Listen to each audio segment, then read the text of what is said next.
Hey guys, Yoda here. I am still working on the Soul of Chokigan Gigan review. I had a few problems with the footage in that, so I'm having to refilm that. But I just thought I'd film this little thing because a new figure arrived today, the Dormi Godzilla. And I just wanted to talk about Hong Kong originals. Now, Hong Kong originals are seen by many as knockoffs or bootlegs, to which, to an extent that's true, but there are some Hong Kong originals that are legit.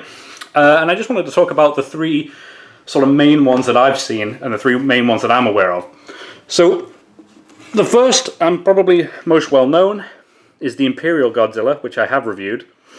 Now, this is, to my knowledge, the only legit Hong Kong original figure. Now, this is by, obviously, Imperial, but it is a Toho licensed product. So, as far as I'm aware, the Imperial figures are 100% legal, 100% licensed figures. Now, obviously, there is bootleg figures of the Imperials, but when it is a legit Imperial figure, it is a licensed product. So, the Imperial figures are obviously normally determined by the green color, this particular build, and the silver spines with the red lips. And you've probably seen these before, and I've talked about this in a review. So the second most common is the Dormi Godzilla figures. Now, the Dormi figures are huge. These are 15-inch figures, hard plastic, not vinyl. Relatively decent face sculpts, actually, for sort of knockoff figures. But these are by a company called Dormi, and they are unofficial.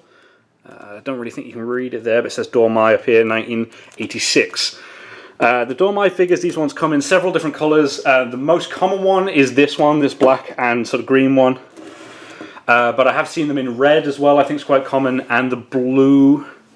But there is some other colours as well. But the Dormi, you've probably seen these before. As far as I'm aware, they only come in 15 inches. The Imperial figures, I forgot to mention, come in this 6-inch variant and a 12-inch variant.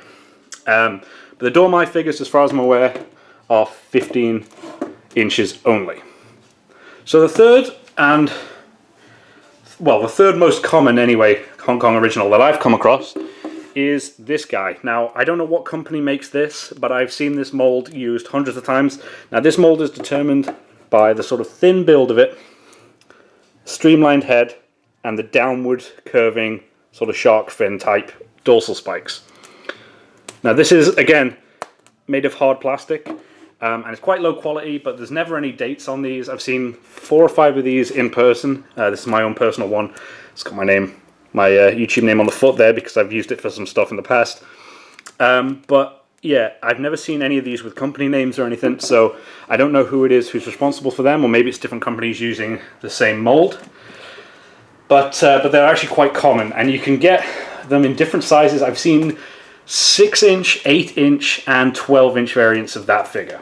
So I just wanted to do a little quick addendum because people have been talking about them, and I hear a lot of people calling the Imperials bootlegs. So I just wanted to make a little bit of a distinction to show you the three sort of more common Chinese figures and just point out which ones are legit.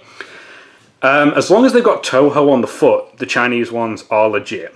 But the ones like the Dormi figure here, they are marked, but they're not marked with the Toho logo. So that's kind of how you know with the Chinese figures. But yeah, it's just a little quick thing I wanted to talk about because it annoys me when I hear people talking about the Imperial figures as knockoffs. So yeah, and I'll be looking at the Dormi figure quite soon. He arrived today, and he's awesome. I've been looking for a Dormi figure for a while. I know a lot of collectors don't really like collecting the bootlegs or the knockoffs, but I enjoy them because they're kind of, as I mentioned with this figure in the review, he reminds me of the Imperial, and all the kind of bootleg figures remind me of the Imperial Godzilla, which was my first kaiju figure, so I kind of have a soft spot for these sorts of figures. But yeah, just a quick little thing, guys. I'll probably be getting that Soul of Chokigan Gigan review out, I don't know, like Tuesday maybe, when I get some time after work. So yeah, thanks guys, and I'll see you next time.